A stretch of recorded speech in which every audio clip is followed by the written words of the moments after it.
H5 మీడియాకి స్వాగతం. BRS నాయకుడిపై దాడి ఏహమైన చర్య అని మాజీ ఎమ్మెల్యే దివాకర్ రావు అన్నారు. మంచిర్యాల బీఆర్ఎస్ పార్టీ యువ నాయకులు గడప రాకేష్ పై జరిగిన దాడిని మాజీ ఎమ్మెల్యే తీవ్రంగా ఖండించారు. ఆదివారం ఆసుపత్రిలో చికిత్స పొందుతున్న బీఆర్ఎస్ నాయకుడిని పరామర్శించి ఆయనకు బీఆర్ఎస్ పార్టీ అండగా ఉంటుందని ధైర్యం కల్పించారు.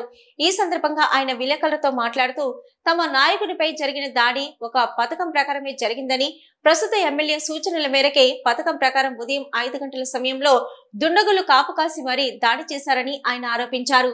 గత అసెంబ్లీ ఎన్నికల సమయంలో బీఆర్ఎస్ పార్టీలో రాకేష్ ఎంతో యాక్టివ్ గా పనిచేస్తున్నాడని, అతని సంగతి చూస్తానని అన్న సందర్భాలు ఉన్నాయని ఆయన అన్నారు.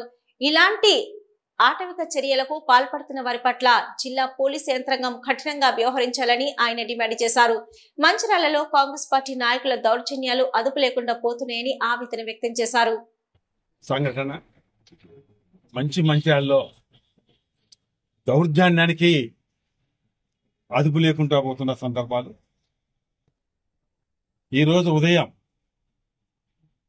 5:30 బీఆర్ఎస్ పార్టీ ప్రధాన కార్యదర్శి గడప రాకేష్ చాలా యాక్టివ్గా ఎన్నికలు బాగా పనిచేశాడు. ఆయనకి జిమ్ ఉంది. ఎర్లీ అవర్స్ ఇంటి హైటెక్ సిటీ నుంచి జిమ్ పోయే సందర్భంలో ఆయన అటాక్ చేయడం జరిగింది. రాకేష్ పై దాదాపు ఆయన చెప్తున్న సందర్భంలో 10 మంది పైబడి అటాక్ చేస్తుంటే రాకేష్ అనే వ్యక్తి ఆయన ఎక్సర్సైజ్ బాడీ చాలా గట్టిగా ఉంటాడు. దాదాపు హాకీలో సంబంధించిన పెద్దగా ఉంటాయి అట్లా లోపల. వాటితో కొడుతుంటే తల మీద తలగకుండా ఆయనకున్న శక్తితోటి 60-70 దెబ్బలిన్నా వాడు ఆపుకొని చేతులు ఫ్రాక్చర్ అయినాయి, శరీరం అంతా కమిలిపోయింది. అలాంటి దాడి చేయడం జరిగింది. ఈ దాడి వెనుక స్థానిక ఎమ్మెల్యే ప్రేమ్ సాగర్ రావు ఆయన రూపకల్పన ఉంది.